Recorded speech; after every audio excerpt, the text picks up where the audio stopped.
WDBFradio.com. WDBFradio.com. WDBFradio.com. Do you own a laser printer, copier, or a fax? Well then, listen close to this announcement. Laser Technologies has been providing high-quality, frustration-free toner cartridges that are guaranteed not to harm your equipment for over 20 years. Laser Technologies will save you on your supplies with high-quality and fast delivery. Savings up to 50%. Laser Technologies supplies toner, imaging drums, developer and cartridges for most of the major brands. For a price quote, send an email to service@laser-technologies.com. Include your printer make and model for your part number. Call us at 561-792-9600. That's 561-792-9600. Laser Technologies, providing 100% of the quality at a fraction of the price. 561-792-9600. Hi folks, I'm Roger from Rogers Gotcha Motoring. If you need a local auto repair shop, Rogers Gotcha Motoring will take care of all of your automotive repair needs. If you need something as simple as an oil change or as complex as an engine overhaul, I have the latest in technology and the knowledge to get the job done right. We've been servicing Pinellas County since 1994 and are conveniently located at 3700 5th Avenue North in St. Petersburg, Florida. If you need service, call now at 727-327-1830 or visit my website at www.rogersgotchamotoring.com or like my Facebook page at Rogers Gotcha Motoring for a complete list of all of our services. So come on over to Rogers, that's me, and get your car service today. And don't forget to shop and support local business. Call now to book your appointment at 727-327-1830. That's 727-327-1830, or swing on by.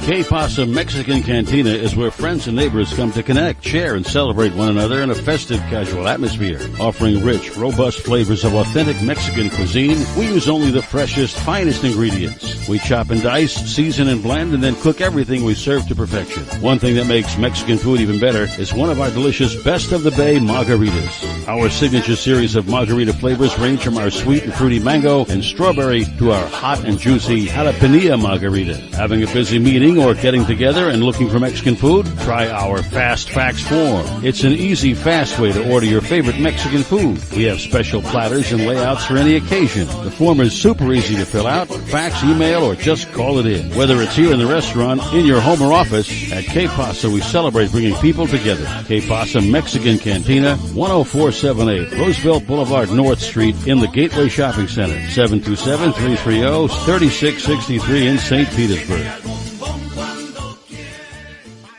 Test 1 2 3. Test 1 2 3. Hey, this is Captain Hook for Statewide Pest Control Services. They've been serving the west coast of Florida since 1987. Statewide does it all. Pest control, termites, lawns, mosquitoes, tent fumigations, etc. This announcement is from their mold division. Since Hurricane Charlie in 2004, all their personnel are certified in mold and moisture control. Their two-step services are guaranteed to get you back in your home quicker and in most cases paid by your insurance company. Give them a call at 877-488-7378. That's Statewide Pest Control Services for all your pests and mold control needs, serving Florida from Pasco to Lee counties. Statewide Pest Control Services, 877-488-7378. 877-488-7378. That's 877-488-7378. You're listening to WDBFradio.com, a tune-in station. Oh, I grabbed my fishing pole and cast it in the water. I fish until dawn. Oh my, I caught a shark. I'm fishing in Florida where the sun shines all day.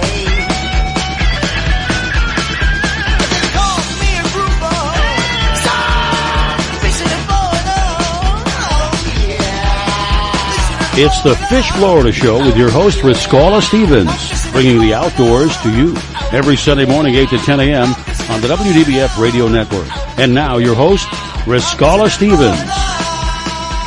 Well, a very good morning to you out there, and welcome to the Fish Florida Show. It is another beautiful day here in South Florida. I'm looking at the radar. We've got a couple of showers out there, nothing really big going on and off.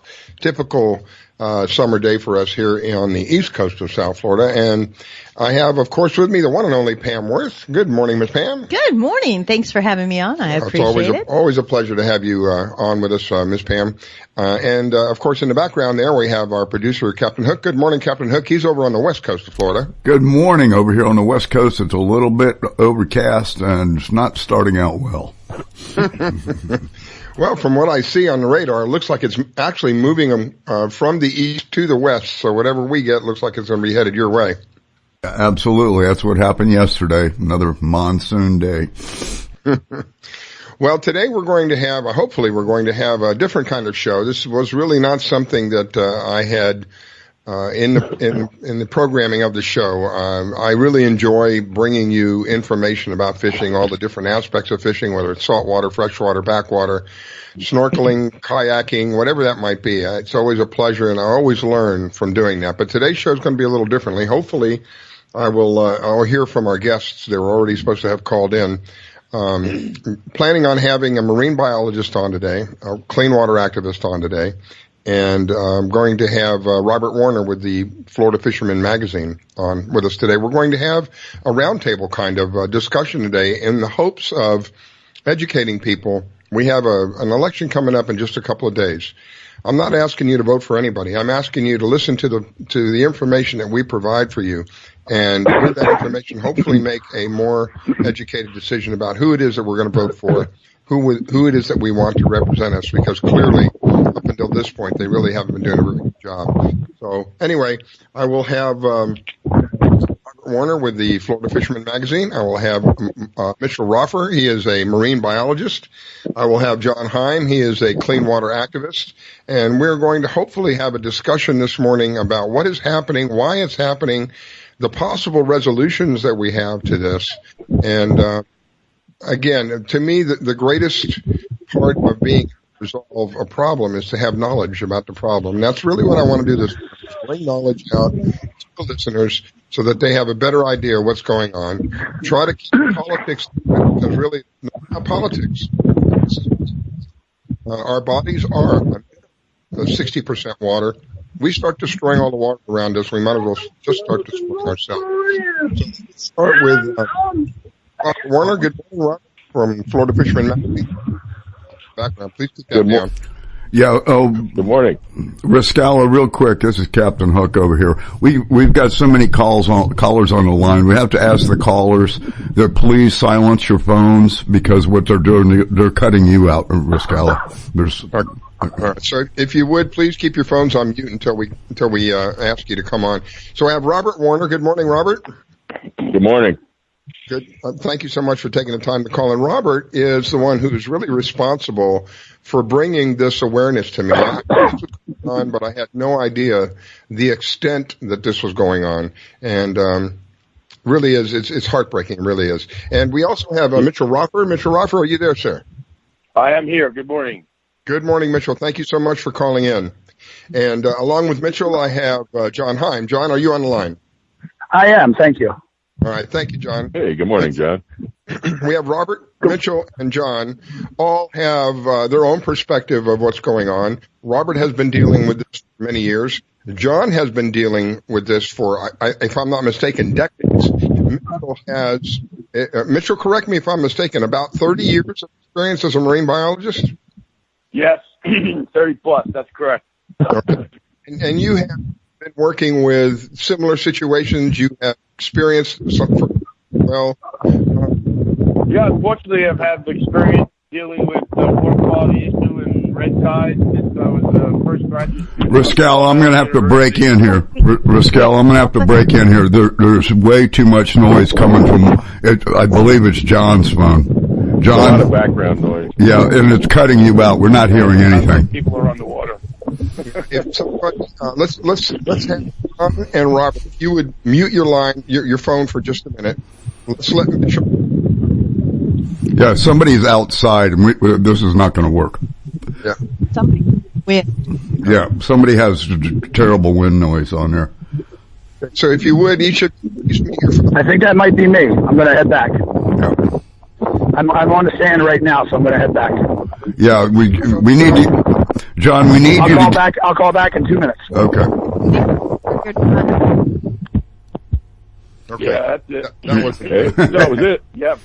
So, unfortunately, I've been dealing with water issues since the 1970s. When I was a graduate student at Long Island University CW Post, I was on the strike team up there, working for Nassau County Department of Health and collecting water quality samples up there. And years ago, they had the problems up the Great South Bay, is similar to what we have here: too much nitrogen, too much phosphorus, getting into the water, producing algae blooms. The algae blooms cut out the sunlight going to the seagrass. The seagrass then dies, and after the seagrass dies, there's nothing to hold the sand and turbidity down, so that gets resuspended into the water. So then you lose transparency yet again, so any new or surviving seagrasses die, and then you allow for greater recirculation of the nutrients that are stored in the substrate in the bottom. And then every time you have a decent amount of wind or annual turnover, then you get nutrients back in the water column, which then creates more algae blooms. So it's a vicious circle all in itself. And then you add in the additional sources of nitrogen from, in the case of up there as well, and down here. And I also went to school, University of Maryland, so I lived around the Chesapeake Bay, which also had its problems. Continues to have problems, but you're bringing in nutrients from leaking septic tanks, municipal water and wastewater sewage that doesn't remove enough of the nitrogen from the water. And, the population here is not what it was in the 1950s, so the population is probably quadrupled, but I'm guessing on that. But you can't put the same amount of water with the same percent nitrogen back into the water system and not expect something to happen. Basically, fueling the algae bloom. And then on both coasts of Florida, east and west coast, we have this problem of all the nitrogen and phosphorus coming from Lake Okeechobee, from the cattle and the citrus and the sugar. So all we're doing is injecting nitrogen, phosphorus into our ecosystems with the algae, which are naturally occurring algae, whether it's a hazardous algae bloom species or it's none, and you're creating blooms. In the case of what we have now on the west coast of Florida, we have red tide, which naturally occurs at the edge of the Florida shelf. It gets pushed to the inside the coastal waters, and then all of a sudden it finds the smorgasbord, the grand buffet of nitrogens and phosphoruses, and it blooms. And then, unfortunately, inside the cells of these red tide organisms, there's toxic material, and when each cell breaks down through normal growth and process, it releases the toxins to the water. In the lake, we have a blue-green algae. It's a bacteria, really, Microcystis, and that produces a toxic bloom, which is also poisonous to organisms, including humans. So we're getting it on all sides, and it's from the lake. It's causing the Microcystis and the blue-green algae bloom on the east coast of Florida, as well as the west coast. Port St. Lucie, the beaches down there, and north, actually, as far as Juneau, we're closed, are under a closed non-swimming order right now. I mean, and to have that in the state of Florida is absolutely ridiculous, where we're supposed to have, and we do have, clean water, and we would if we managed it properly. So it comes down to personal responsibility. What do you do with your water after you use it? Whether you're a corporate owner, owning farms and cattle, or private owners, personally, you have leaking septic tanks. You have the old style septic tanks that still releases nitrogen and phosphorus into the water, or do you not responsible in terms of your municipalities, making sure that your water treatment is up to snuff in terms of modern water treatment facilities and not putting nitrogen and phosphorus back into the water. So now, from what I understand, Robert, I'll get to you in just a moment. From what I understand, Mitchell, this isn't something that just started a couple of years ago. This has been going on for decades. Is that correct? That is correct.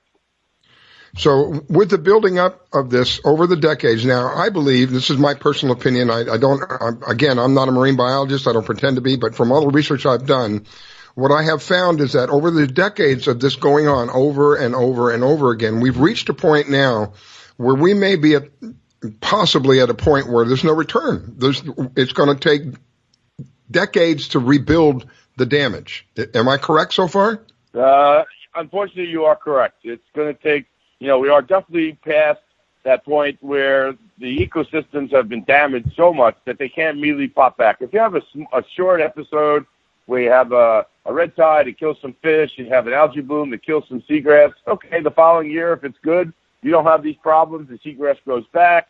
The organisms that thrive on the seagrasses, and they include crabs and redfish and trout and all the species that we love to catch recreationally and commercially, and they don't come back.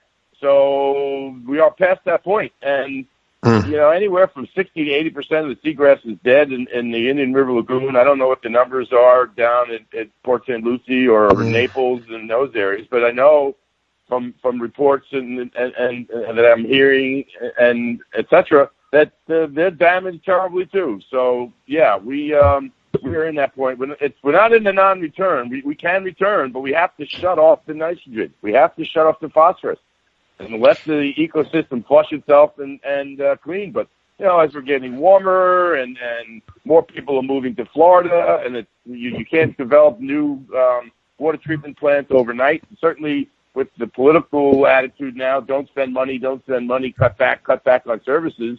I think those are all bad attitudes, and we need to invest. We're investing in the future. We're investing in now. The longer we wait to clean this water, the worse it's going to be. It took Tampa Bay at least 10, 15 years to really clean out their system. It's far from what it was originally in the 50s and 60s, but in the 70s and 80s, they had the same problems everybody else had, and now they've come back and they've done a really good job. Same with Chesapeake Bay. It's much better than it had been, but we still all have a long way to go for both those model systems that people actually put in a lot of energy, change the laws, and now those ecosystems have improved to where they're quite functional. We had scallops. We've got scallops back in Tampa Bay. Yeah, so there's proof of the scallops. They're also self-fulfilling because the scallops filter the water. So the more of these bivalves you have, whether it's scallops, oysters, or clams, mussels, or any other of the tiny bivalves, the clam-like species, they're cleaning the water. So it's self-fulfilling. If the water quality is good enough to allow these organisms to exist, and they thrive and they grow and they filter the water and they help clean it. So, yeah, Tampa Bay is a good example. But they're not out of the woods by any stretch of the imagination. Yeah. Well, Robert, I know you've been patiently waiting in the background, and I know you have something you want to add to this. So let me get to you. I actually am listening to him.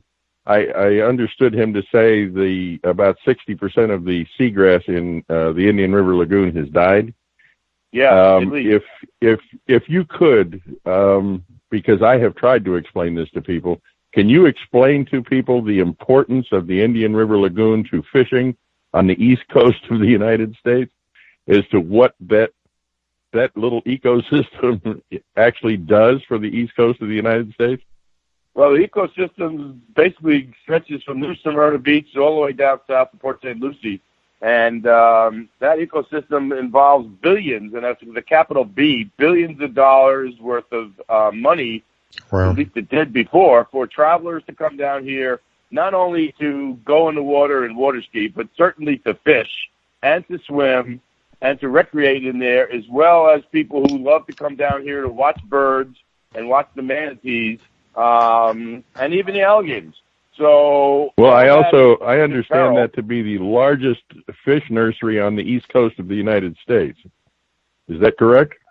I don't know. I don't know if that's true. We certainly have one of the highest levels of biodiversity. The number of species for any estuary in the United States, it's one of the highest. I don't know if you can't. It's been stated that it is the highest, but I think that's been diffused. But it's one of the highest in terms of biodiversity and number of species that exist. It's so critical for snappers and groupers, which spawn, and the eggs and the larvae come in here, for tarpon that come into the lagoon, all the mullets that come in here, the bay anchovies. So not only are we feeding the Indian River Lagoon, which again, let's say from Cape Canaveral down to Port St. Lucie, Jupiter. Now we're also nourishing the ocean, because when these bay anchovies and the mullets grow up, they go back offshore and they migrate. And now, fortunately, along the east coast of Florida, we're having a bay anchovy migration, and you can see how wonderful that is. The bay anchovies come out. These are 100 yards by 100 yards of pods of bay anchovies that are approximately an inch, very narrow, quarter of an inch. But the tarpon and the snook and the jacks, they're all thriving on them right now, and we're having a very nice fall season for fishing. So at any time, that can turn. When the red tide that occurs now in basically from Pinellas, Manatee, Sarasota, Charlotte County, Lee, Collier, and down to Monroe County, when that red tide gets into the loop current, into the Florida current, it's going to come around to the East Coast like we had in 2007. And then that red tide spreads up the Gulf Stream, then Jacksonville, and then right down the beaches. So I remember, I live on the beach. In 2007, we couldn't even go outside in the backyard, I call it, down to the beach for 2 weeks. We couldn't even breathe because of the toxins from the red tide would just make you cough. And fish kills and on the smells associated with that. But you, as a human, you couldn't even breathe. You were just choking. So it's this red tide is unfortunately one of the longest of all time. You know, people who said, oh, yeah, there've been longer ones, there've been longer ones. But, you know, that's not documented. You know, the rumors. There hasn't been long integrated kind of studies and monitoring that we have now using satellites and the combination of satellites and the weak sampling that the state does to verify that this red tide goes from essentially Tampa down to the Keys. And that's pretty extensive. And it's been going on since last October. It's almost a year now. And that's unprecedented as far as I know. Mitchell, if you would hold that thought for just a moment. I'm up against a break. When we come back, I want to pick up where we left off. Don't go away, ladies and gentlemen. This is a special show dedicated today to what's happening to us here in Florida, particularly on the West Coast, a little bit on the East Coast. We're trying to give you information today to help you be more educated so that when you go to choose somebody this next Tuesday, hopefully you'll have enough information under your belt to make a better choice. Don't go away. It's the Fish Florida Show. We'll be right back. You're listening to the Fish Florida Show. Riskella. Don't go away. We'll be right back. Do you own a laser printer, copier, or a fax? Well then, listen close to this announcement. Laser Technologies has been providing high-quality, frustration-free toner cartridges that are guaranteed not to harm your equipment for over 20 years. Laser Technologies will save you on your supplies with high quality and fast delivery. Savings up to 50%. Laser Technologies supplies toner, imaging drums, developer and cartridges for most of the major brands. For a price quote, send an email to service@laser-technologies.com. Include your printer make and model for your part number. Call us at 561-792-9600. That's 561-792-9600. Laser Technologies, providing 100% of the quality at a fraction of the price. 561-792-9600. Que Pasa Mexican Cantina is where friends and neighbors come to connect, share, and celebrate one another in a festive, casual atmosphere. Offering rich, robust flavors of authentic Mexican cuisine, we use only the freshest, finest ingredients. We chop and dice, season and blend, and then cook everything we serve to perfection. One thing that makes Mexican food even better is one of our delicious Best of the Bay margaritas. Our signature series of margarita flavors range from our sweet and fruity mango and strawberry to our hot and juicy jalapeno margarita. Having a busy meeting or getting together and looking for Mexican food? Try our Fast Fax form. It's an easy, fast way to order your favorite Mexican food. We have special platters and layouts for any occasion. The form is super easy to fill out, fax, email, or just call it in. Whether it's here in the restaurant, in your home or office, at Que Pasa we celebrate bringing people together. Que Pasa Mexican Cantina, 10478 Roosevelt Boulevard North Street in the Gateway Shopping Center, 727-330-3663 in St. Petersburg. Hi folks, I'm Roger from Roger's Gotcha Motoring. If you need a local auto repair shop, Roger's Gotcha Motoring will take care of all of your automotive repair needs. If you need something as simple as an oil change or as complex as an engine overhaul, I have the latest in technology and the knowledge to get the job done right. We've been servicing Pinellas County since 1994 and are conveniently located at 3700 5th Avenue North in St. Petersburg, Florida. If you need service, call now at 727-327-1830 or visit my website at www.rogersgotchamotoring.com or like my Facebook page at Rogers Gotcha Motoring for a complete list of all of our services. So come on over to Rogers, that's me, and get your car service today. And don't forget to shop and support local business. Call now to book your appointment at 727-327-1830. That's 727-327-1830, or swing on by. I grab my fishing pole and cast it in the water. I fish until dawn. Oh my, I caught a shark. I'm fishing and blowing on when the sun shines all day. They call me a grouper. So fishing and blowing on. Oh yeah. It's the Fish Florida Show with your host, Riscala Stevens, bringing the outdoors to you every Sunday morning, 8 to 10 a.m. on the WDBF Radio Network. And now, your host, Riscala Stevens. Well, a very good morning to you. If you're just joining us, this is a special edition of the Fish Florida Show. This is not really something I enjoy doing, to be honest with you. I like coming on and telling you about all the different things that are going on around the state, around the United States as well, and how much fun it is to go fishing, and what a joy, and there's a peaceful aspect to it. So this isn't really the kind of show I wanted to do, but I felt it's extremely important. We have an election coming up in just a couple of days. The purpose of doing this, I normally have 4 or 5 guests on. Each one has a slot of 10 to 13 minute slot talking about different things. Today, I have 3 guests on. We're all talking about the same thing. The reason I want this show done in this manner today is hopefully give you, the person on the other side of this microphone, enough information where you can make an educated decision come a couple of days from now, because we are at a point, I believe, where we can't take any more chances. We can't wait any longer. This has been going on for a very long time. I believe Mother Earth is trying to tell us, you can think I'm crazy, but I believe the planet that we live on is a giant living organism, and I think it's trying to tell us, you guys, you're not doing a good job, and here's the evidence of it. Hundreds of tons. Now, I'm not exaggerating when I tell you this. Hundreds of tons of dead fish on the shoreline. That's just what's on the shoreline. We're not seeing what's on the bottom of the ocean. I have pictures of people who are 12 miles out, 12 miles off of shore, hundreds and hundreds and hundreds of fish dead. We simply just cannot bury our heads in the sand and pretend this isn't happening. Along with that, the resolutions that some of these people we call politicians that are presenting to us are worse than the problem itself. The idea of thinking that we can dig a hole somewhere and bury all this stuff and out of sight, out of mind is absolutely ludicrous. That's just insane. Mitchell has touched on that once before about the kind of rock that we're on. We're on limestone. It's an open, porous rock. You're going to pour something on the top of that, it's just going to come out the bottom. Guess what's on the bottom? It's our aquifer. Do we want another Flint, Michigan here in Florida? This is why we live here. We have water on 3 sides of this state. We'd better start taking care of the water, or the water will take care of us, and it won't be in a good way, I'll tell you. So, Mitchell, Robert and John, welcome back. We were talking just before the break. Mitchell, you were explaining something. Let's pick up where you left off, and then I'll get to Robert and I'll get to John.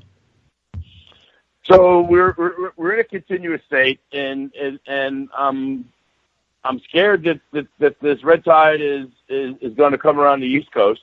You mentioned the injecting this water out of sight, out of mind, like they did in the oil spill, putting Corexit down to dump the oil down to the bottom of the ocean. You can't see it, but Microcystis puts out a poison, the toxic poison, blue-green algae, and they want to pump this into the water. So basically, you're going to poison our water forever. It's not a matter of, well, you put it down there high, it'll clean itself. When you put down the toxic blue-green algae underground, now you're spreading this toxic Microcystis down there, and it's going to thrive. And when it comes into the sunlight and it back up, the toxins do not get destroyed. It's sitting in the darkness. They'll come back, and we'll start drinking them, and we're poisoning ourselves. So putting this, any politician that says that so one of the possible solutions is to inject this back into the earth is insane. And not only should they not be voted, they should be voted out of office. Thank you.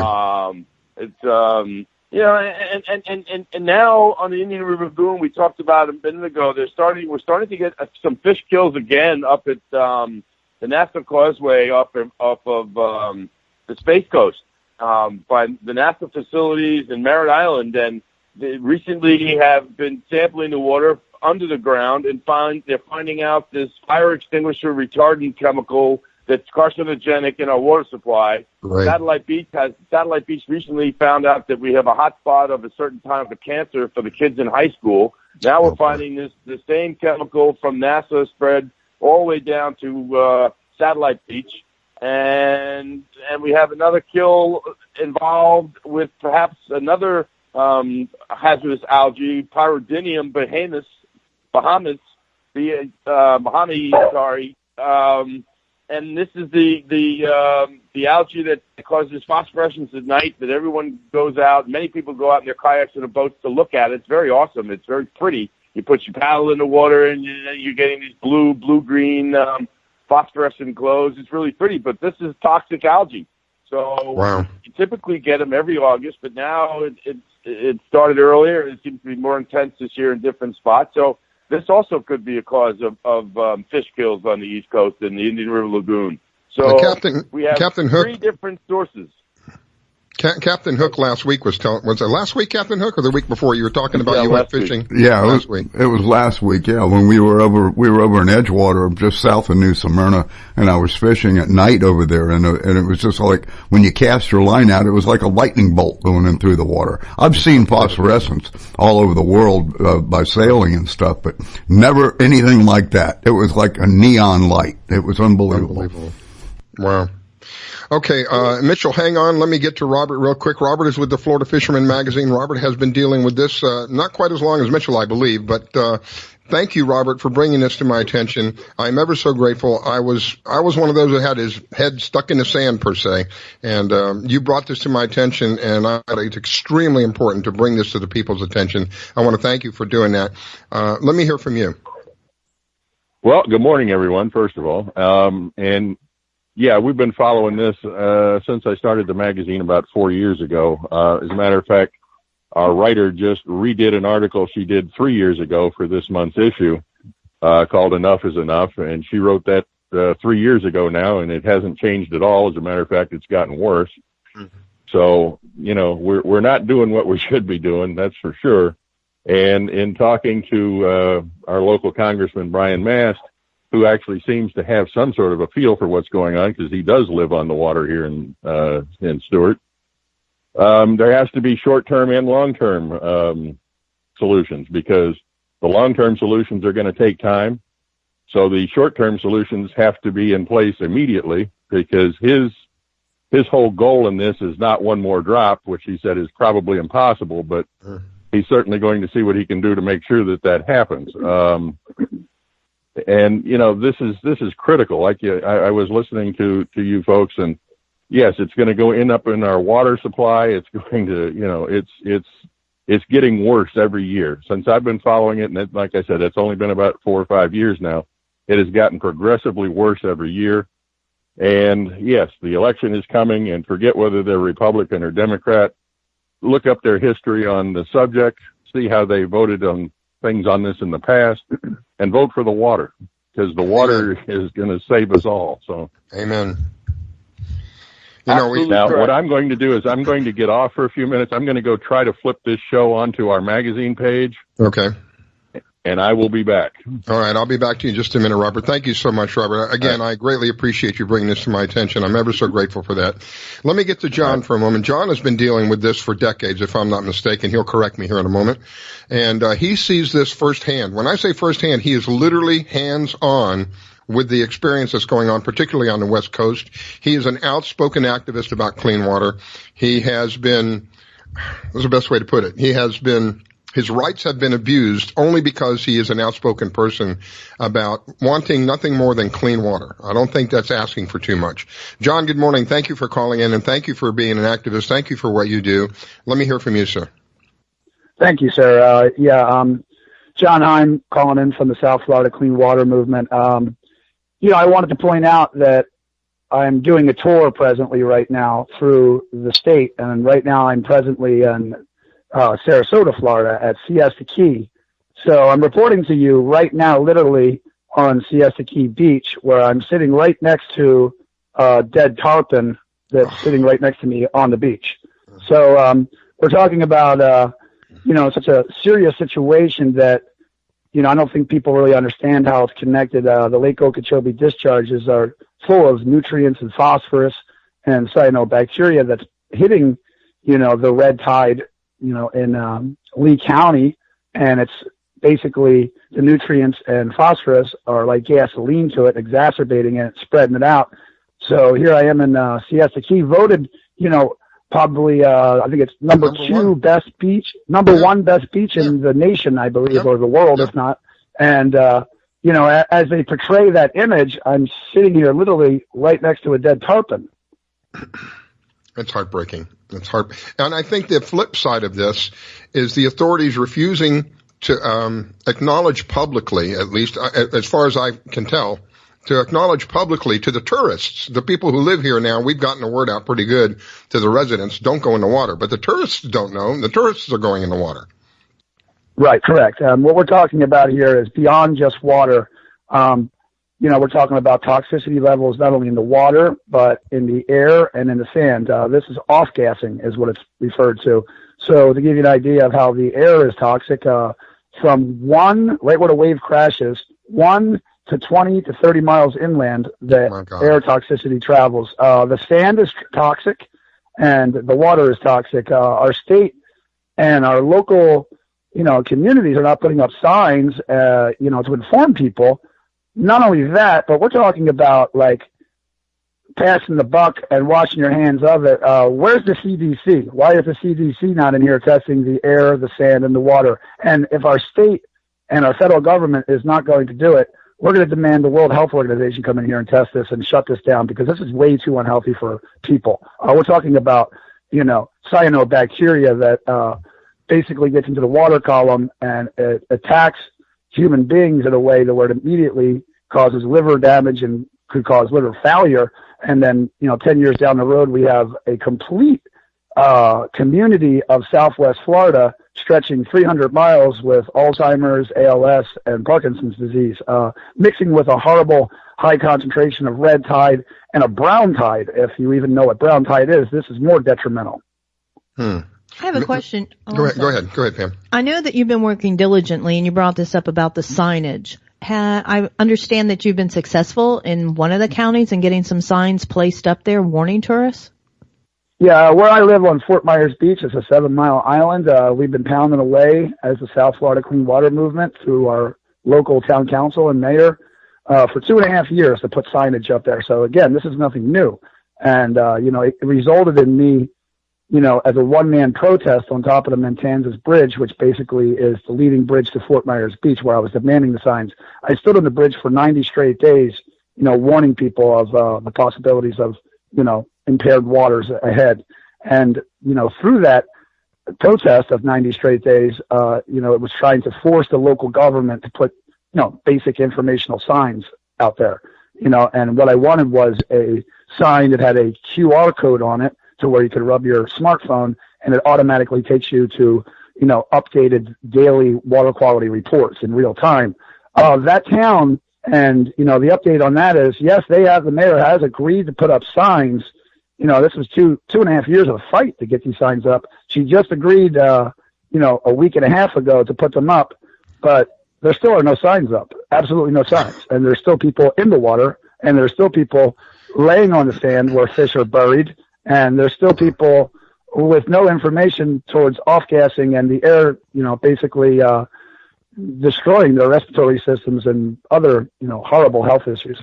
I kind of want to bring you back to another subject that we talked about, that you first brought up to about 3 weeks ago on the burying of the seaweed or the algae, the brown algae.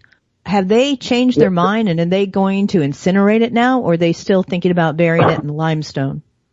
Yeah, what they're doing is, we're talking about two different things. We're talking about red drift algae. You're talking about that comes up onto the beaches. Okay, that's being hauled away, and taken to an incinerator, yes. What you're speaking of is the green slime, cyanobacteria. Let's be clear, this is not blue-green algae. Right. This is cyanobacteria. What they're doing with that is they're vacuuming it up here in Lee County. The governor has allocated $600,000 for cleanup and then doubled down and gave $900,000 for a red tide state of emergency.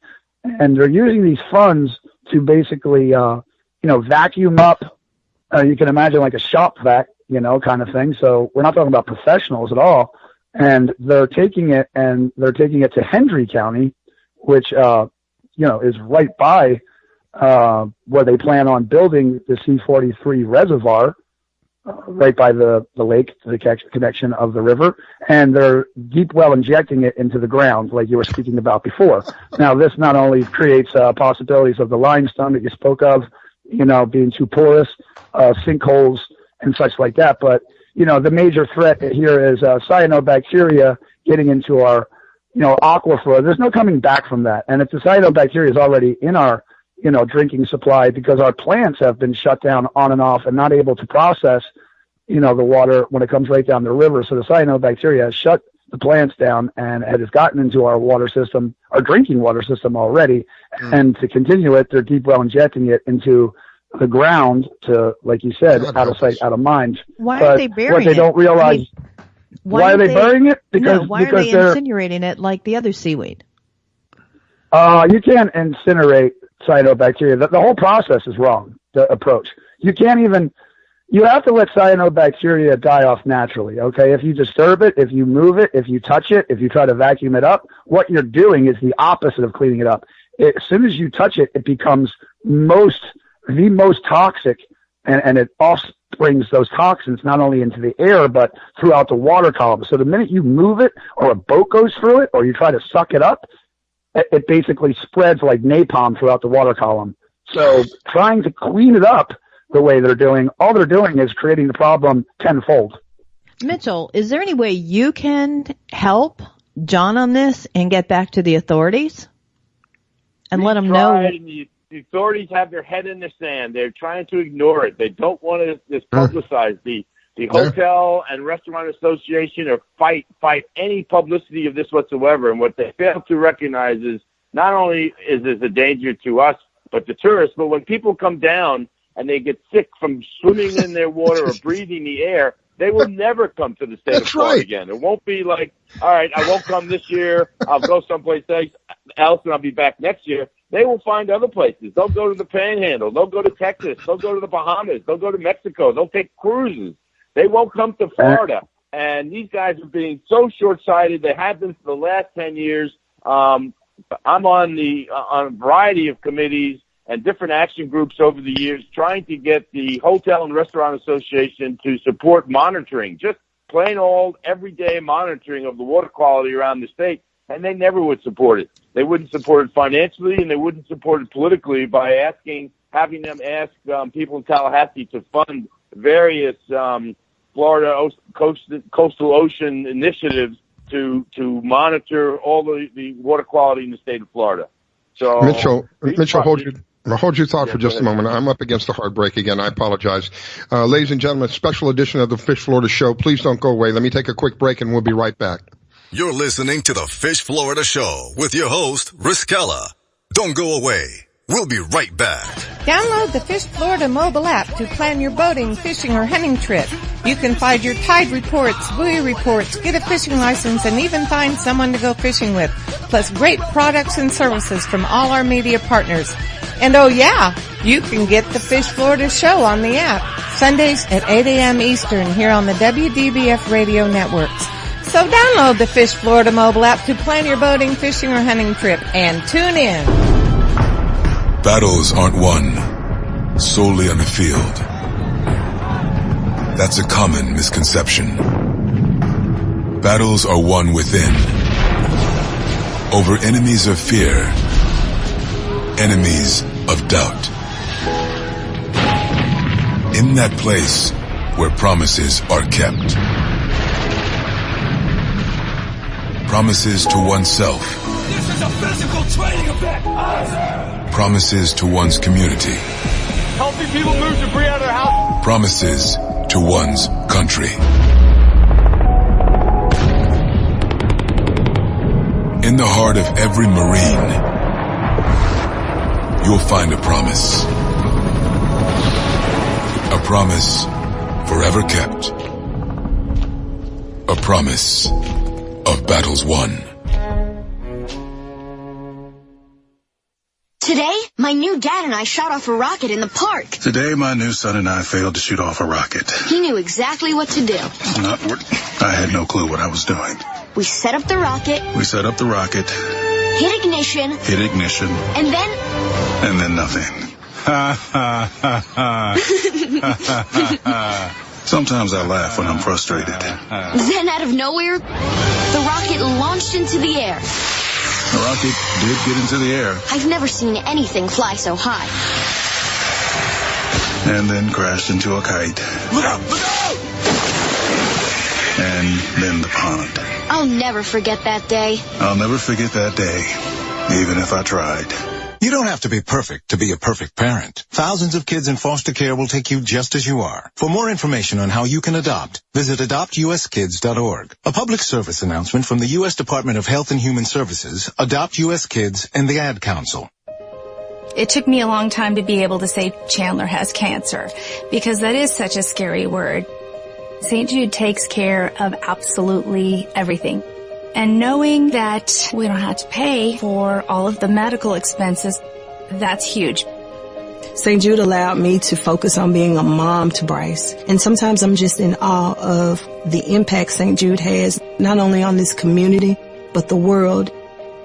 St. Jude is uniquely positioned to advance the cures of pediatric cancer, I think better than any other institution in the world. The contributions make a big difference. Donors are important to us because you get the feeling that you have a team behind you. We have the resources and we have the focus. And so if St. Jude doesn't do it, who will? St. Jude Children's Research Hospital. Finding cures. Saving children. Learn more at stjude.org. My vehicle was sent 6 feet in the air in a ball of fire. I thought I was going to die. It ripped my arm off.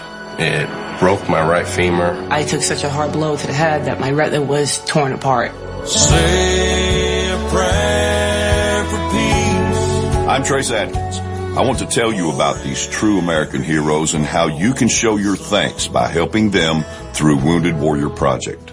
They've reached out to us as a family, and they never forgot about us. The job of helping thousands of our wounded warriors rebuild their lives is massive and growing every day. That's why your gift of just $19 a month is so important. Many of these service members suffer traumatic brain injury and post-traumatic stress disorder. They helped me basically put my life back together. If it wasn't for Wounded Warrior Project, I would be a statistic right now. I would have been one of those soldiers who came home and committed suicide. I'm in the fields of Vietnam, the mountains of Afghanistan. Your gift today of $19 a month can help us provide the programs and services desperately needed by our wounded service members. Call or go online with a pledge and you'll receive this Wounded Warrior Project blanket. Make that call now. Say a prayer for peace. Battles aren't won solely on the field. I grab my fishing pole and cast it in the water. I fish until dawn. Oh my, I caught a shark. I'm fishing and blowing on when the sun shines all day. They call me a grouper. So fishing and blowing on. Oh yeah. It's the Fish Florida Show with your host, Riscala Stevens, bringing the outdoors to you every Sunday morning, 8 to 10 a.m. on the WDBF Radio Network. And now your host, Riscala Stevens. Okay, we are back. Welcome to the Fish Florida Show. It's a special edition this morning. Not my normal show, not something I really want to talk about, to be honest with you, but something that is on my heart, something that I feel is absolutely necessary that we discuss as we get closer to this next election in an effort to try to help people have more knowledge about what's going on. If you listen to the televisions, they're going to give you their perspective, and their perspective may not necessarily be accurate. I wanted to have a marine biologist who has decades of experience under his belt with us. I have John Heim, who has, again, decades of experience in dealing with this problem. I have Robert Warner on with Florida Fisherman Magazine. 3 people who have dealt with this for a minimum of 4 years with Robert, decades with John, and I'm fairly certain decades with Mitchell as well. The purpose of this show today is to try to get you on the other side of this microphone enough information so that when we go to the poll booth this Tuesday, we have enough information under our belt where we can make an informed decision about who it is that we want. Because I will tell you honestly, it's very evident, it's very clear. I don't think there's much question about it. We have failed miserably with putting people in office that are supposed to be representing us. And the evidence of that is what we're experiencing today. Imagine over 150 miles of coastline. 150 miles of coastline decimated. It's a death zone. There's nothing living. No mammals, no fish, no birds. Nothing is alive in 150 miles of coastline. It is up to us, my friends. This is something I feel very strongly about. It's why I'm doing this show this morning. It's why I'm doing it in this manner. It is going to be up to us because our representatives clearly have failed us. We must make the difference. And in order to make that difference, I believe you have to have knowledge. This is why I've asked these people to come on and help us understand what is going on. Robert, I know you're back on. Were you able to get the show onto your website? I am.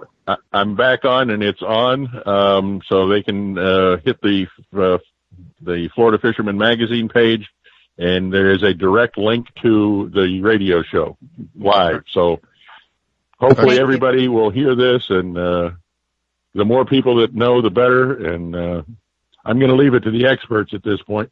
But, this is a critical issue, and I hope everyone is out there listening to this, and I'm going to go promote it as much as I can to see how many people we can get on there. But this is really critical, and I'm glad you got these experts on to explain it to everybody. And, this affects everybody, not just the fishermen in Florida. This affects a lot of people. So you're not going to be – listen, if you're somebody who's listening to this and go, well, that's their problem, it's not my problem.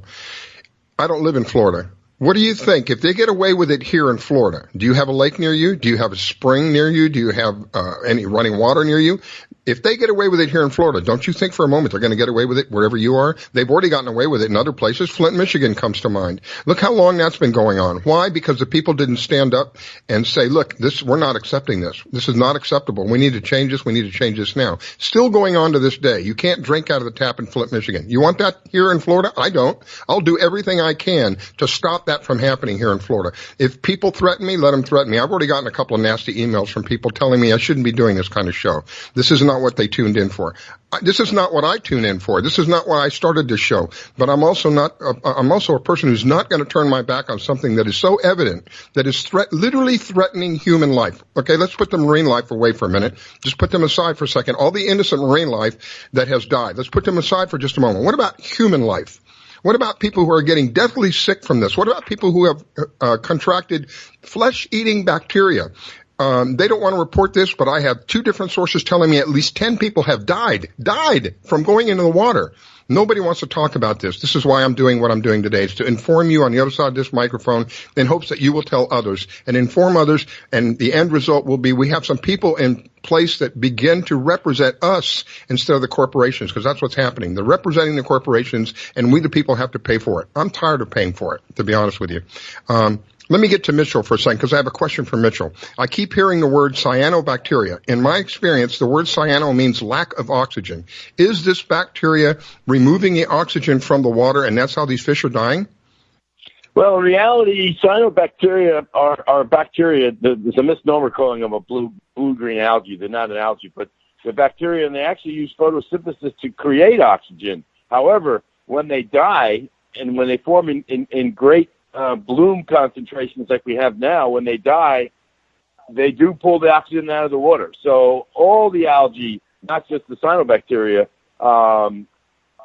when they die, the oxygen is used in the respiration process to reduce to eat up their flesh, their cells in the water. So they remove the oxygen. So that's why you have a lot of fish kills from low oxygen at night, because as these organisms die, the bacteria in the water, you use them up and you take the oxygen out of the water to feed on. So yeah, and during the daytime they produce oxygen, at night they take the oxygen out of the water. And if you have too many dying at once, now you have the oxygen out, and now you go down to zero oxygen. You have fish killed not from the toxins of this, but from the lack of oxygen. We're literally choking marine life, to death. Yeah, it's terrible. And when you talk to these politicians, look at their website. If the headline is not, "I will act immediately to clean up Florida water," I will not act to get the water from Lake Okeechobee directly south back down into Florida Bay, where it's desperately needed, because those people down in Florida Bay and the organisms there are dying from the lack of fresh water. They need the fresh water from the lake. So anyone who says that they want to inject it in the ground, they want to build 5 or 6 more reservoirs in the state, you need to not vote for them. You need to get people in there who are willing to use the science and the facts of the matter to clean up our water. Just go to their websites, and if it's not a lead article, a lead item on their website that they support clean water in Florida, healthy ecosystems, these are people you probably don't want to vote for. I agree, 100%. So I don't know if you know the answer to this, but I'm going to ask you, and let me know if you can tell me. I have done some research, and I have found that ionizing the water can destroy certain kinds of algae. To your knowledge, if we ionize this water, would it kill this particular algae? Yeah, ionizing is a pretty generic comment. It's the removal of electrons. So anytime you use electrons to destroy something, you can clean up the water, you can ozonate it, you can do lots of things. There's new technology being developed every month around the world to clean out red tide, clean out algae, other toxins in the water. It's expensive, and you just don't wave a wand. It's not something that's going to come in overnight. But the Israelis are developing it. People up in North Carolina and Duke are developing these kinds of treatments. So because this problem of hazardous algae blooms and toxins in the water is unfortunately becoming too common around the world, this technology is developing. So it is possible to rid the water. Moat Lab is experimenting on doing this. They use an ionization process to remove the harmful algae and toxins in the water that goes to their research aquaculture facility. So that's a very small size system. So you have to get that up to much larger sizes. And that takes time and money and willingness by the politicians to spend the money. And as I said earlier, a lot of these politicians do not want to spend any money. They say, no taxes, no money, no nothing. It's like the world doesn't fix itself right now by itself. We need to go in there and spend the money to improve our water treatment and to investigate and spend money properly on the right equipment to remove this. But it's not going to happen overnight. This red tide that we have and the cyanobacteria and the other blooms that we're having on the East Coast, they're not going to disappear overnight. Some of these form cysts, so that when they get into bad conditions, when they fall out of the light, they sit in the sediment. So as soon as you kick up the sediment from a wind or tide or a hurricane, now you're reseeding these cysts. You know, I've heard on the news several times, we need is a good hurricane to get rid of this. Goodness. Well, a good hurricane, first of all, doesn't help anybody. And if anything, you're going to be flushing the inland waters with all the extra nitrogen and phosphorus back into the coastal waters. You may initially spread out and dilute the algae blooms that are occurring along the coastal zones. But in fact, they're just going to come right back and feed on the nitrogen and phosphorus that's being pushed into the coastal zone.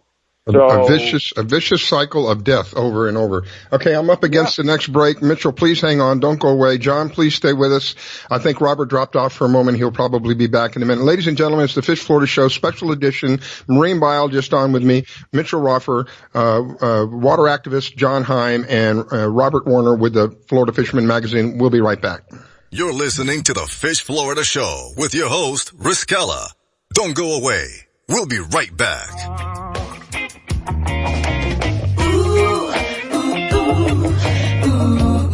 WDBFradio.com.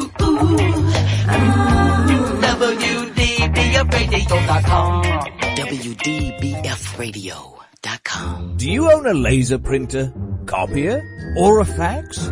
Well then, listen close to this announcement. Laser Technologies has been providing high-quality, frustration-free toner cartridges that are guaranteed not to harm your equipment for over 20 years. Laser Technologies will save you on your supplies with high-quality and fast delivery. Savings up to 50%. Laser Technologies supplies toner, imaging drums, developer and cartridges for most of the major brands. For a price quote, send an email to service@laser-technologies.com. Include your printer make and model for your part number. Call us at 561-792-9600. That's 561-792-9600. Laser Technologies, providing 100% of the quality at a fraction of the price. 561-792-9600. Hi folks, I'm Roger from Rogers Gotcha Motoring. If you need a local auto repair shop, Rogers Gotcha Motoring will take care of all of your automotive repair needs. If you need something as simple as an oil change or as complex as an engine overhaul, I have the latest in technology and the knowledge to get the job done right. We've been servicing Pinellas County since 1994 and are conveniently located at 3700 5th Avenue North in St. Petersburg, Florida. If you need service, call now at 727-327-1830 or visit my website at www.rogersgotchamotoring.com or like my Facebook page at Rogers Gotcha Motoring for a complete list of all of our services. So come on over to Rogers, that's me, and get your car service today. And don't forget to shop and support local business. Call now to book your appointment at 727-327-1830. That's 727-327-1830, or swing on by.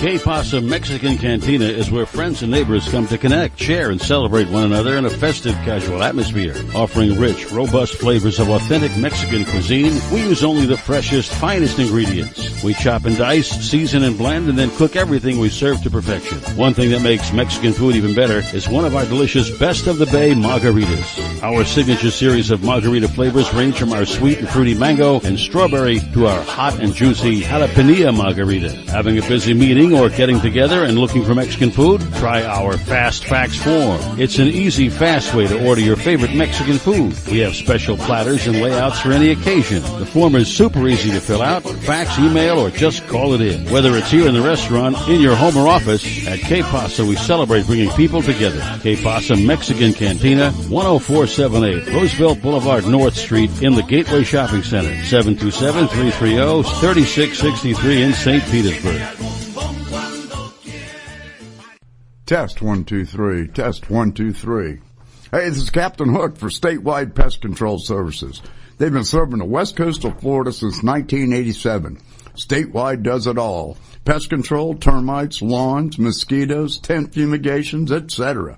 This announcement is from their mold division. Since Hurricane Charlie in 2004, all their personnel are certified in mold and moisture control. Their two-step services are guaranteed to get you back in your home quicker and in most cases paid by your insurance company.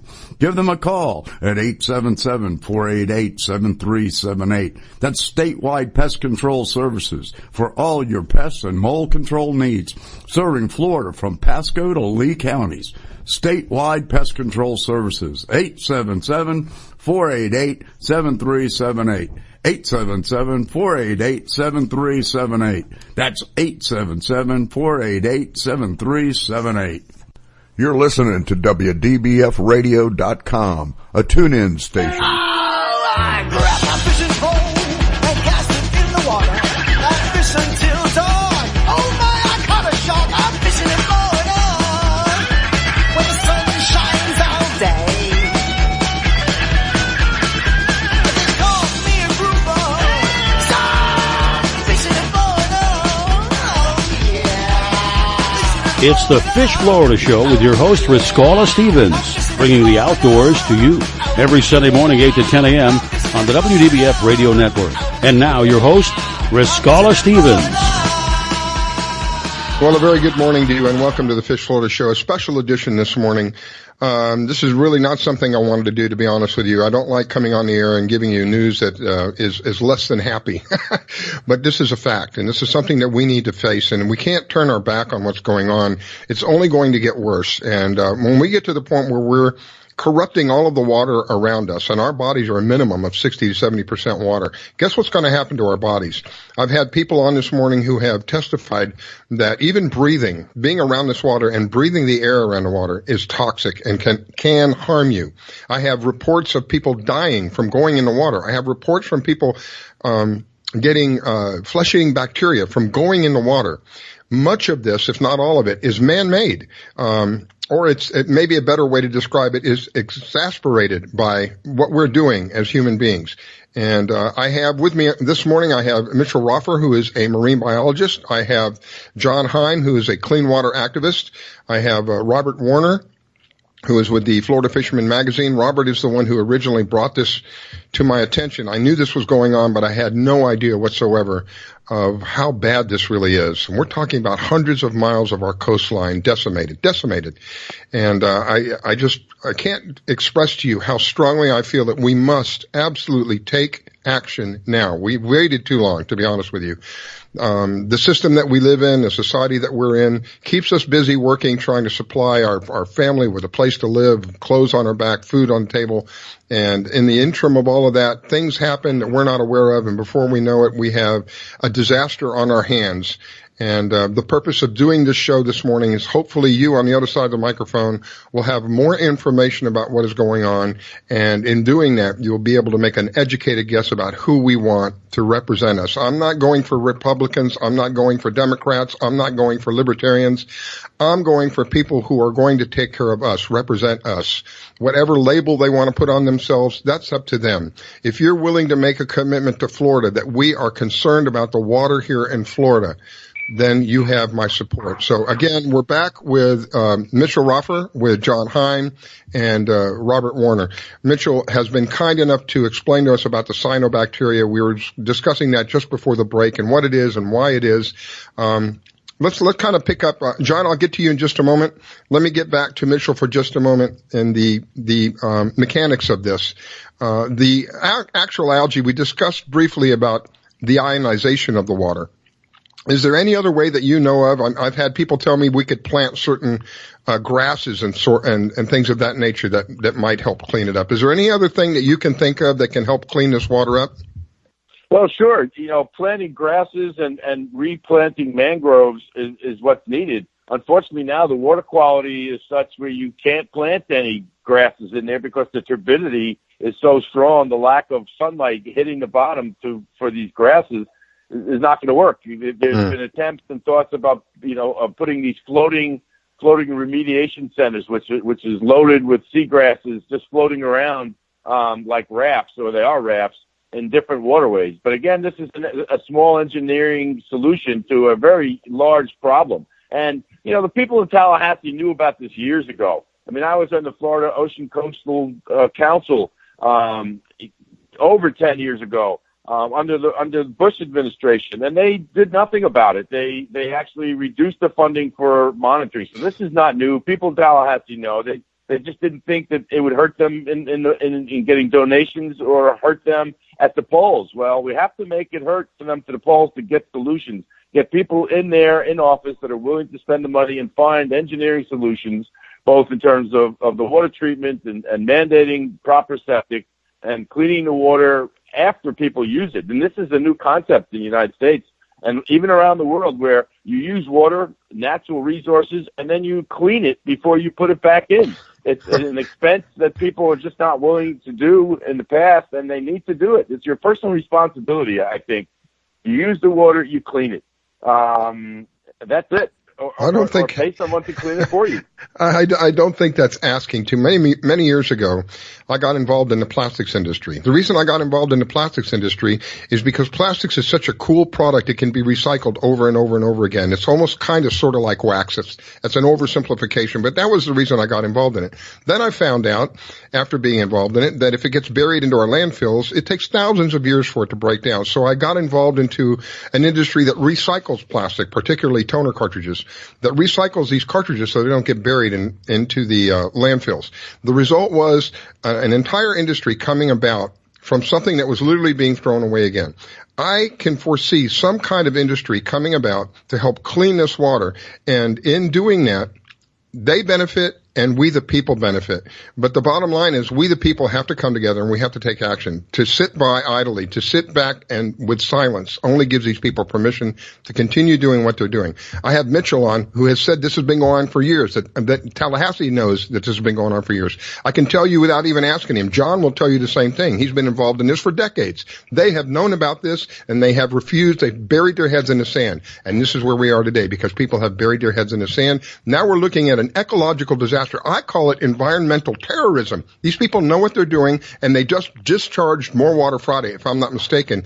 They were lined up to discharge more water, another, I don't know how many billions of gallons that they were going to let out. This time they're going to let out more on the East Coast than the West Coast. So we've already decimated the West Coast. Now let's work on the East Coast. This is absolute insanity. I can't understand for the life of me. I can't bring logic to my mind to try to understand why people would do this. I understand that they're under pressure to relieve the water in the lake. I can understand that, but we've got to find better ways, my friends. We've got to find, this is only hurting you and me, really, honestly. When it's all said and done, this is hurting you and me. These people who are in control, they're not going to feel the outcome of this because they get their money one way or another. It's hurting you and me. We've got to step up and do something. Let me get to John for a minute because he's been a vocal activist against this for many, many years.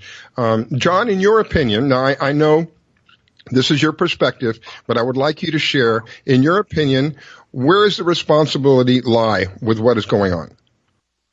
The responsibility lies, on several layers. First off, I wanted to, applaud each and every one of you for being outspoken and being brave to talk about this. The equivalent to being silent is violence, to basically give you an idea, not to stray off your question, but to be brave to speak out about this and educate people because it is real, okay? There's a lot of deniers out there.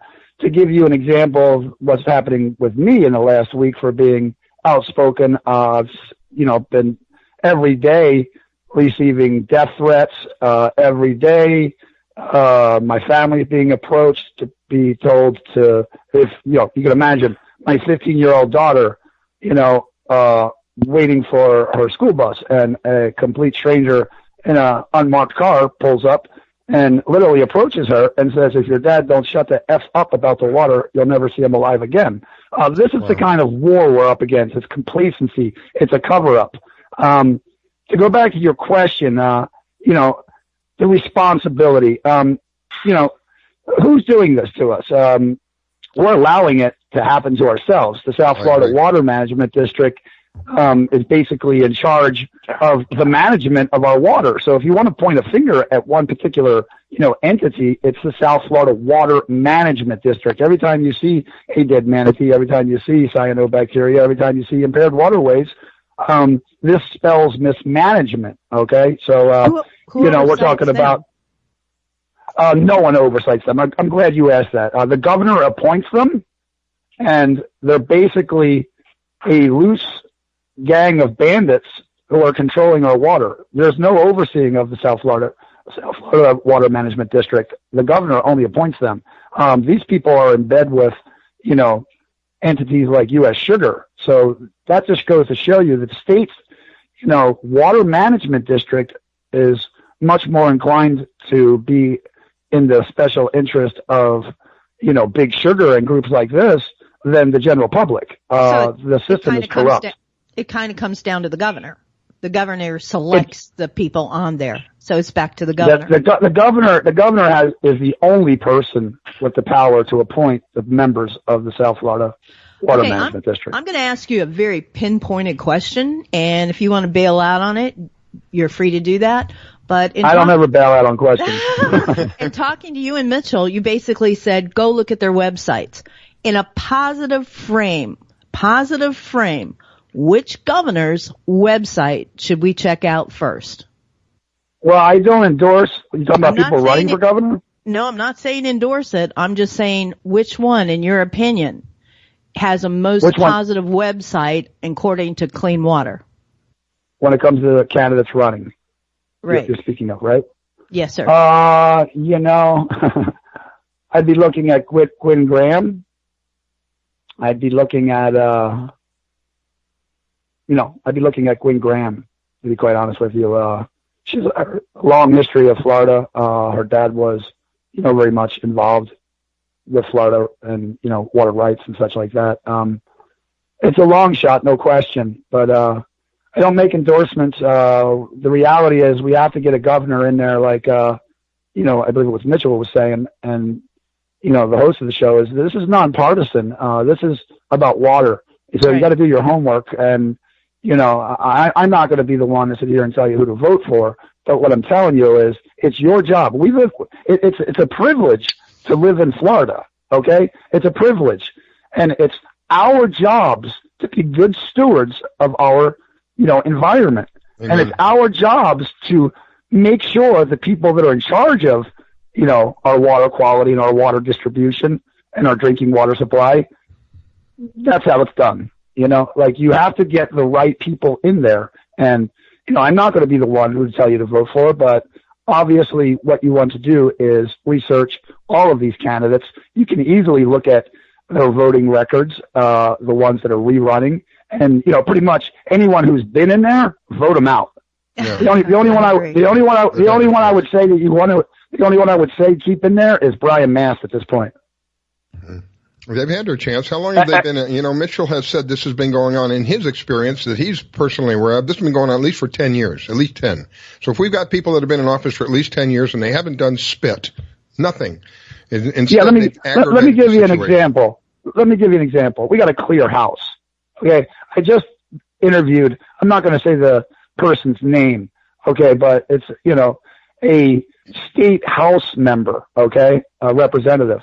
And literally interviewed this person who came across as, doing good for the water. And, I'm in support of, sending water south and all that stuff.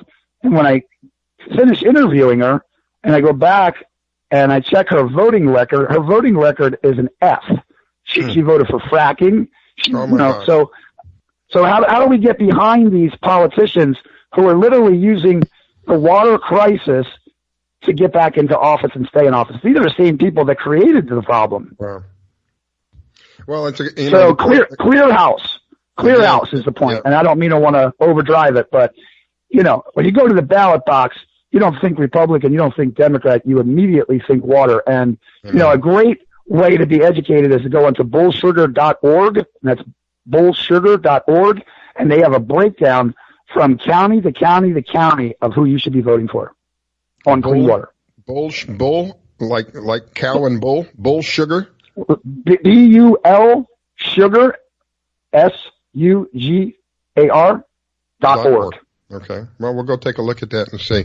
Again, I just want to reiterate, I'm not asking you to vote for anybody. I'm asking you to listen to what we have to share with you today in hopes of you have more information and make a better decision, a better educated decision about who it is that we're going to elect and have them represent us. We're at a critical point, my friends. Again, I don't really like doing this. This is really not my forte in doing a show, a fishing show. But I can't bury my head in the sand. I can't turn away from this. If you and I are walking down the road and I see a car headed towards you, I'm not going to sit silently by and watch this car hit you. I'm going to push you out of the way, or I'm going to grab you and pull you out of the way. I'm just not going to sit silently and idly by and watch it happen. We can't sit silently and idly by and watch what is happening. This is an absolute disaster happening before our eyes. And honestly, I don't watch television, so I don't know how much of it's on TV, but I don't think that they're doing a proper job of bringing the information to the people so that people can be educated and make a better decision about what's going on. Let me go back to Mitchell for a minute. Mitchell is a marine biologist. He has been in the marine biology industry for well over 3 decades that I'm aware of. He has spent basically a lifetime studying water and learning about water. Mitchell, my question to you this morning, with everything that we have discussed so far, in your opinion, We know that injecting this stuff in the ground is an absolute no-no. That's not acceptable. We've discussed briefly about introducing possibly some grasses or something of that nature in an effort to filter this water before it goes out into the estuaries. I have been told several times that the real answer to this is to clean the water and allow it to go through its natural course, which is down south into the Florida Bay. In your opinion, is this what we should be doing? Absolutely. You know, to me, I was on a governor's conference a week ago or so, and they're blaming the Army Corps for not building the dam up for why the water's being released east and west. That's not the issue. The water should be going from Lake Okeechobee, like it did 100 years ago, straight down to Florida Bay. The Everglades itself, there's enough plant life and enough organisms in the soil to clean the water coming from Lake Okeechobee, even with the massive pollution that's in it now, to clean that water before it gets down to the Everglades, south of the Everglades to Florida Bay. Florida Bay has salinities on the order of the Red Sea and the Dead Sea in the 40 parts per million salinity. Salinity is huge high there, and it's killing the seagrasses, where along the East Coast and West Coast, the problem is the salinity is too low. So they have the opposite problem. And what you do is you need to open up the lake and drive that water, let it percolate slowly south to Florida Bay, where it would be naturally clean. That's the ultimate goal. And we need that to happen, and we need politicians willing to do that. You know, I never in the past was a great supporter of eminent domain. I finally gotten to the position in my mind where the sugar barons were offered some super deals on having the state buy their lands years ago to allow the water to flow south. And at the last minute, they all decided to pull back and say, "Oh, we can't let this happen." I thought initially they wanted more money. They did it for other political reasons. But the bottom line is we need to take that water and let it go south. And if it needs eminent domain from the sugar barons, and so be it, because it is for the best of the state and the health of the human and animal world to get this water out of Lake Okeechobee with the cyanobacteria and have it cleaned going south. Wow. Hang on. If I may. Hang on just a minute, guys. Give me just a minute because I'm up against a break. Let me take this break. I'll come back. We'll start off with Mitchell, and then I'll get right to John. You're listening to the Fish Florida Show with your host, Riskella. Don't go away. We'll be right back. Download the Fish Florida mobile app to plan your boating, fishing, or hunting trip. You can find your tide reports, buoy reports, get a fishing license, and even find someone to go fishing with. Plus great products and services from all our media partners. And oh yeah, you can get the Fish Florida Show on the app. Sundays at 8 a.m. Eastern here on the WDBF radio networks. So download the Fish Florida mobile app to plan your boating, fishing, or hunting trip and tune in. Battles aren't won solely on the field. That's a common misconception. Battles are won within, over enemies of fear, enemies of doubt. In that place where promises are kept. Promises to oneself. This is a physical training event.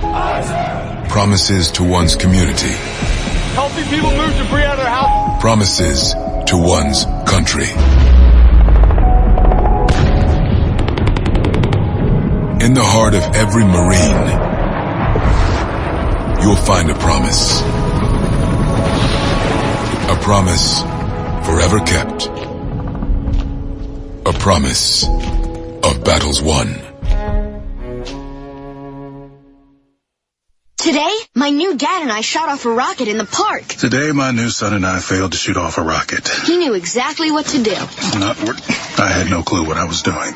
We set up the rocket. Hit ignition. And then nothing. Ha ha ha ha.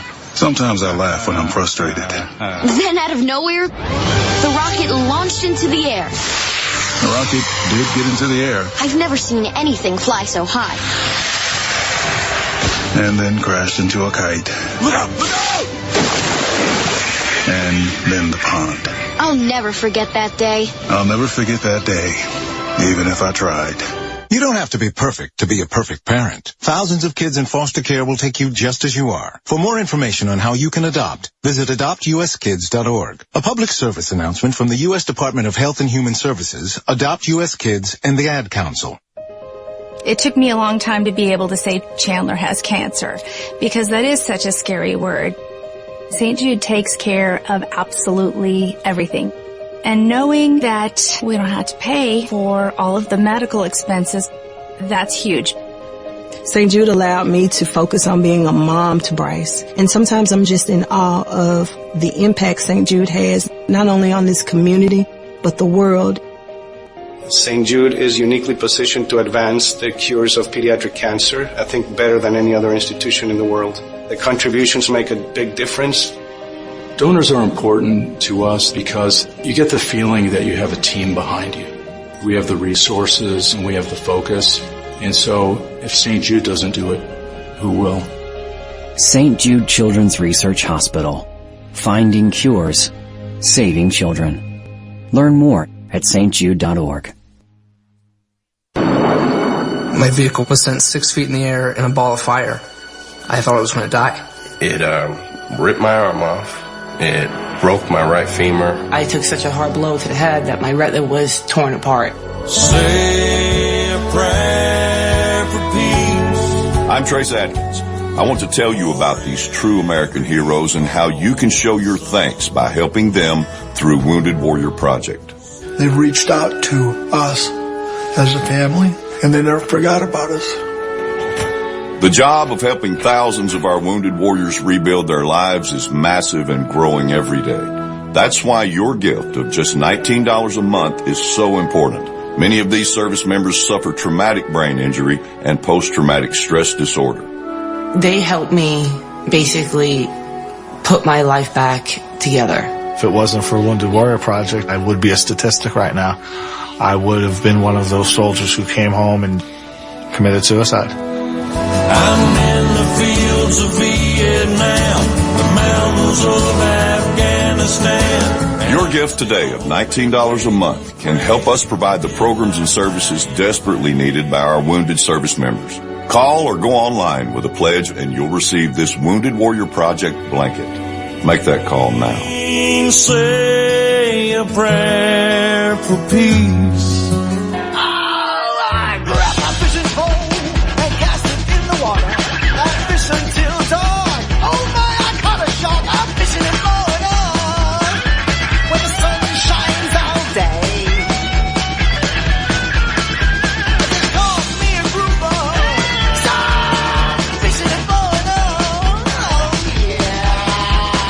It's the Fish Florida Show with your host, Riscala Stevens, bringing the outdoors to you every Sunday morning, 8 to 10 a.m. on the WDBF Radio Network. And now, your host, Riscala Stevens. Okay, we are back, and welcome to the Fish Florida Show. This is a special edition today. This is really, again, not something I want to talk about, but this is not something I'm going to turn my back on because this is reality. This is what is happening to us here in Florida. We are literally being attacked by environmental terrorists. That's what I call them. People who are irresponsibly handling the water that we have here in Florida. And as a result of that, we have absolute decimation, over 140 miles worth of coastline that has been decimated due to the irresponsible actions of people that we have that are supposed to be representing us in our best interest. And the purpose of this show this morning is to try to bring knowledge to you on the other side of this microphone in hopes that, number one, you will share this knowledge with other people. Number two, you will make a better educated decision as to who we're going to vote for. I'm not asking you to vote for anybody. I'm asking you to please listen to the information that's being presented to you. And through that information, hopefully, you will have enough to make a better decision about who we want to represent us. And let me go just one step further. If we find somebody that we elect that does not represent us, the next step is we must learn to not be so doggone lazy and get ourselves together and remove this, whoever that person is, and find somebody who will. Because the reason that this has happened over and over and over again is we elect somebody, they get into office, and before we know it, it's the same old stuff over and over and over again. Meanwhile, we're busy trying to earn a living and support our families. We're going to have to make time between us that if we elect somebody who doesn't represent us to do something about it and not sit back idly and allow them to continue just literally destroying our environment. I've got a little bit of background noise from one of you guys on the, if you would, mute your microphones. Miss Pam, what do you think about what's going on this morning? Oh, I totally agree with you. I am so upset about things that I've heard, research that I've done. I like the idea that if you're out there and you're thinking about who to vote for, and again, I tend to be conservative, but if you're out there and you're trying to figure out who to vote for, basically anybody who's been in office for the last 10 years, they certainly haven't helped us. Haven't given a donkey's rear end about from Central to South Florida. And y'all in the Panhandle and up in Jacksonville, if you think this can't happen to you, you are so wrong. You got your head in so the sand. Wrong. This is why I'm doing what I'm doing this morning. If they can get away with it in Flint, Michigan, which they have, they're going to get away with it here in South Florida. And that's why I'm doing what I'm doing. I'm going to do everything I can to see to it that they cannot get away with this. The idea of burying this stuff is just absolute insane. It just makes no sense to me whatsoever. The idea of knowing what you're doing in the releasing of this water and the destruction that it's doing. And last Friday, if I'm not mistaken, I don't know if Robert is on with us or not, but Robert and I discussed this briefly. Last Friday, they were preparing to release more, and this time they're going to release it on the East Coast. So we've devastated the West Coast. Now let's work on the East Coast. I swear to you, this is an insanity. I don't know what the definition would be. So let me get to John for a moment here. John, you have pointed out that it's the South Florida Water Management. You've also pointed out that these people are appointed. They're not voted into office, and that the appointment comes from the governor. We have a governor who's leaving office. Are there any suggestions that you can make in order to put pressure on these people, the South Florida Water Management, in order to make more responsible decisions? Can you think of anything that we can do to put pressure on them? Yeah, certainly. Hardly anyone attends their meetings. I would suggest everyone get out to their meetings. We post on our page, the South Florida Clean Water Movement, on Facebook with over 80,000 followers, every single meeting and date time that they try to hide these things, in other words. Mm-hmm. I had to travel to Washington, D.C.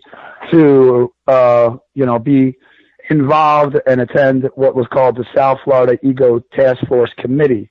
And of course, you're talking about Department of Interior on there and, entities all the way through, and the South Florida Water Management District is also on that. This is basically the board meeting of the people that are involved of the ecological disaster. And I was able to listen in and be present and, literally watch Brian Mast question the South Florida Water Management District's main guy, Ernie Banks, I believe it is. And, the reality is, these people aren't transparent and they're caught red-handed and they do nothing about it. And, that's a lack of responsibility. What the greatest analogy to me that what's going on here is this is genocide. This is not an ecological disaster. This is a genocide. Not only to our fish and not only our fish and wildlife, but to our human beings. This is eco-terrorism produced by the state of Florida, and it's an act of terrorism onto the people, which is the equivalent to genocide. No different than like places like Rwanda and such like that. You made a comment about going up to Washington. Every time I go to D.C. on a business trip or to see family, I make sure I schedule in an extra half a day or 3/4 of a day to visit my senators and congressmen. And everyone's entitled to do that. You call and make an appointment, and you go in your office. If you don't see the representative directly, you speak with their important aides, and you tell them that water quality is your number one issue, and they need to do something now about water quality. And they look at their feet, they shuffle their feet in some cases, and they tell you this, they tell you that, but you have to tell them what you want and tell them in no certain terms what you want and keep doing it. And not only, and if you can't afford to go up to Washington, you don't get an opportunity to go to Washington, please write letters, send emails, and make calls. It just takes a few minutes each day. If you would do it once a week or at the worst once a month, just to contact your state and federal representatives and tell them, and county representatives, and tell them what's important to you. They respond. It's important to them. Overwhelm them. I mean, I can jump in on that. When I just went to Washington, D.C., I visited our congressman in our district in Lee County. That's Francis Rooney, and I'll give you a little play-by-play here of that meeting if I can real quickly. Francis Rooney could not even pronounce the word cyanobacteria, had no idea of what it was, literally leaned towards me with a concerned look and asked me this question: John, what is the mood like back at home? What's the temperature? What are the people feeling? And I told him, Mr. Rooney, with all due respect, the people in one hand have a pitchfork, and in the other hand they have a torch. And they're just getting educated now on who to, basically take it out on. And you're on the list, Mr. Rooney. It is beyond me that these people well, let me go back to this. If they've been in, again, I'm not asking, please, I don't want people to misunderstand this show. We're not a political show. The last thing I want to talk about is politics. But this is not really politics. If you think about this, the bottom line is this is our lives. Our lives are in danger. Now, because you don't live on the 150 or 40 miles worth of decimated coast, and you say to yourself, well, I'm not there, I'm not worried about it, it doesn't bother me, you're making the biggest mistake that you could possibly make. Because if you think that this is going to remain limited to the West Coast, it's already starting on the East Coast, and they're talking about releasing more water to the East Coast. So if you're thinking that, well, this isn't in my area, I don't need to worry about it, we're surrounded by water on three sides of the state. You can't do something on one side and expect it not to affect the other. It may not affect it right away, but it will affect it eventually. This is a large ecosystem that we live under, and we just cannot continue to poop where we eat. That's what we're doing. Even a dog knows. Right. You want to house train a dog, you put them in a crate. Why do you put them in a crate? Because they know, unless they absolutely have to, cannot hold it anymore, they won't pee or poop in that crate because that's where they sleep. We as human beings are supposed to be smart. How is it that we're doing what we're doing to our environment? The very platform that allows us life, we are literally destroying it and sitting around talking about nonsense, something that is absolutely no value in our lives. We're talking about sports, or we're talking about people kneeling, or we're talking about anything but what's really important. What's really important is the water that is surrounding us on three sides of the state. What's really important is we have over 140 miles of decimated coastline, 140 miles of absolute death. To sit back and remain silent is not responsible. It's just not responsible. And that's why I'm doing what I'm doing. If I could jump in there, let's be clear. As I travel the state here, you want to make sure that you're very clear with language, and you are. And I want the viewers to understand this. The point of reference of where this ecological is coming from. So you want to understand direction and how it's happening. It's the Lake Okeechobee discharges, okay? So it comes all the way from, the lake that's filled 70% to 80% with cyanobacteria, released down the Caloosahatchee River, and, travels into the Gulf. What I'm finding as I travel further north up the West Coast, these people think it's just red tide. What they don't realize is the Lake Okeechobee discharges through the nutrients and the phosphorus levels are mixing with the red tide and exacerbating it into, something different. So as the further I travel up north, the people are becoming, less and less understandable, it seems like, of what's going on here. Not just complacency, but, lack of education, lack of interest. Just walking out on Siesta Key Beach here this morning, there was people acting as if everything was fine walking past dead tarpons. This comes from Lake Okeechobee. You're exactly right, and that's the point of reference. And, you have to stay focused on this. You have to stop the discharges now. Don't give me this business that the only reason you're releasing east and west is because the integrity of the dike and, it's going to break and the water is going to go south and kill all those people that live below the lake. I've seen the lake at levels of 17 to 18, almost 20, feet before. And never once have these people, south of the lake been told to evacuate. If it's in such jeopardy of killing lives and they keep using that as the excuse that dike's going to break, then how come they've never evacuated these people? And I'm talking about when Hurricane Irma came. Every county mandatory evacuations. The only people that were not told to evacuate were the people right underneath the levee. So, John, it's just, not just a problem there, but it's a problem not just from the lake and south. It's on the problem east and west and north. I mean, Jacksonville, as we said before, is very quickly edging up to the problem because the population up there is increasing, going into the St. Johns River. We have a problem here in Brevard County with the Indian River Lagoon, which has nothing to do with Lake Okeechobee. It has everything to do with nutrients coming into the water from sewage and from people's use of fertilizer. So that's correct. This is a statewide problem. It's not like it's just Lake Okeechobee, and that's, I think, we need to inform the people. I think one thing we all need to do is, while we're all informing or educating the public by knocking on doors and giving seminars and putting on social media, I think it's time we start putting money and put billboards on the interstates, informing the public of what's going on. As a matter of fact, I can speak to that. Okay, I can speak to that. We're actually in the process of getting those billboards up. John, hang on a minute, John. Hang on, Mitchell, just a moment. We're up against a hard break. I apologize. I don't mean to cut you off, but I got to take this break. We'll be right back, ladies and gentlemen. You're listening to the Fish Florida Show with your host, Riskella. Don't go away. We'll be right back. Do you own a laser printer, copier, or a fax? Well then, listen close to this announcement. Laser Technologies has been providing high-quality, frustration-free toner cartridges that are guaranteed not to harm your equipment for over 20 years. Laser Technologies will save you on your supplies with high-quality and fast delivery. Savings up to 50%. Laser Technologies supplies toner, imaging drums, developer and cartridges for most of the major brands. For a price quote, send an email to service@laser-technologies.com. Include your printer make and model for your part number. Call us at 561-792-9600. That's 561-792-9600. Laser Technologies, providing 100% of the quality at a fraction of the price. 561-792-9600.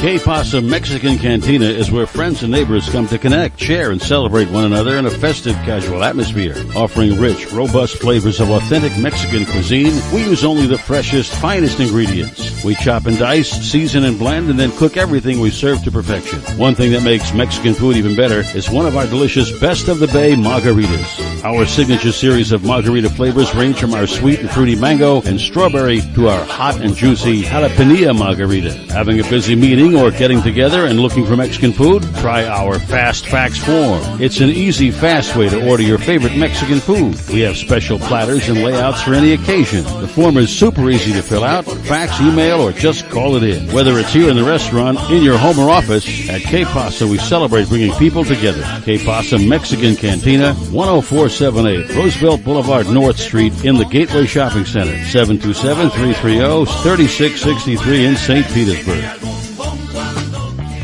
Hi folks, I'm Roger from Rogers Gotcha Motoring. If you need a local auto repair shop, Rogers Gotcha Motoring will take care of all of your automotive repair needs. If you need something as simple as an oil change or as complex as an engine overhaul, I have the latest in technology and the knowledge to get the job done right. We've been servicing Pinellas County since 1994 and are conveniently located at 3700 5th Avenue North in St. Petersburg, Florida. If you need service, call now at 727-327-1830 or visit my website at www.rogersgotchamotoring.com or like my Facebook page at Rogers Gotcha Motoring for a complete list of all of our services. So come on over to Rogers, that's me, and get your car service today. And don't forget to shop and support local business. Call now to book your appointment at 727-327-1830.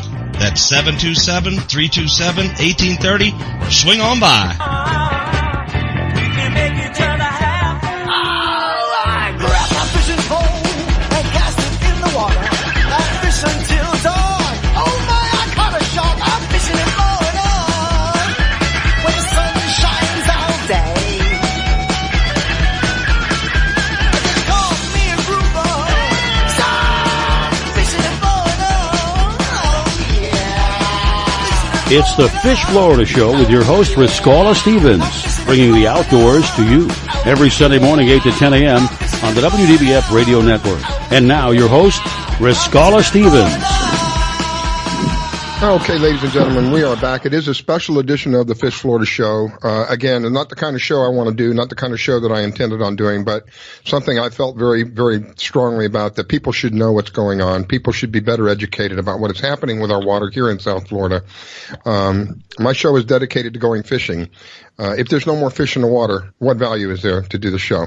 And that's really how I feel about this. So I've had the honor and the privilege of having Mitchell Roffer on with me, who is a marine biologist who has taken the time to explain to us from a marine biologist point of view what's going on. I've had John Heim, who has been dealing with this for decades, to explain to us from his point of view what's been going on. And I've had Robert, who is with the Florida Fisherman Magazine, who's been kind enough to send a link off on his website so that we can have as many people as possible listening in and hopefully being educated about what is happening.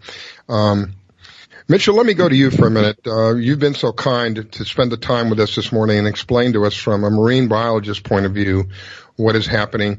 Let me ask you, in your perspective, what are some of the things we should be doing? We should be yelling, screaming, and to our politicians. We need to be supporting organizations like John's and getting the word out, not only face-to-face, door-to-door, but we talked about billboards. You know, you drive down the interstate and you see, come visit our beautiful beaches, come swim in our lovely waterways, et cetera, et cetera. People need to know when they're coming down into the state of Florida that there's a health risk of swimming in our waters and drinking our waters, and that the solution to pollution is not dilution. And this is critical that people get out there and get angry to go do something about it. Because like you said before, the average person gets up in the morning, they think it's somebody else's problem. It's our problem, that each person could do something about it, I think, on an individual basis, just like we're doing it now. People are unaware. It's amazing how the public, generally speaking, is not aware of the problems going on. And it's very important that we publicize this issue, even though the business people, the real estate people, the restaurants and tourist industry really doesn't want us to speak up. We need to speak up, and we need to get them involved in spending their money and their political influence in Tallahassee and Washington to get something done. You know, correct. There's another aspect to this that we haven't spoken about at all today, and that is the way the politicians or maybe the government, state government or local government look at people like Mitchell, look at people like John. People like me, they see us as troublemakers. We're people who are trying to stand up for what is just our God-given right. Our God-given right is to have a right to clean water. When we stand up and protest against it, these people view us as troublemakers. This is another area that we must overcome. We're not troublemakers. We're only asking for what is right. We're asking for clean water. I don't think that's asking too much. Particularly when we know that water is a basic necessity of life. When you destroy all the water around you, your life expectancy goes way down, way down. And that's exactly what we're doing. We're destroying the water that is on three sides of this state. All the water around us is slowly being destroyed. And we're standing idly by and watching it happen. It's almost like watching an accident happen in slow motion. And you're just standing there watching it go on and not doing anything to try to prevent it or not doing anything to try to protect yourself from it. This can't go on any longer. We just cannot continue to do what we've been doing for years. Years has been going on. So true. Right. So John, tell us about the billboards you were starting to talk about before. Yeah, first of all, thank you, Mitchell, for all your work. I'm very grateful for all your work. Incredible job you do.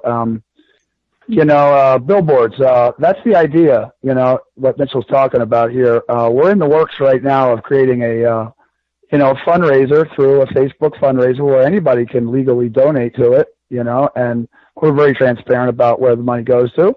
And our goal is to line I-75 with billboards of the truth that Mitchell's speaking of. Again, we're not eco-terrorists. We're not the problem. We're the solutions, and this is all backwards to try to treat us as if we're the problem. We're not the problem. The problem's out there in the water, and we're trying to inform people and educate people. They very well could, lose their life.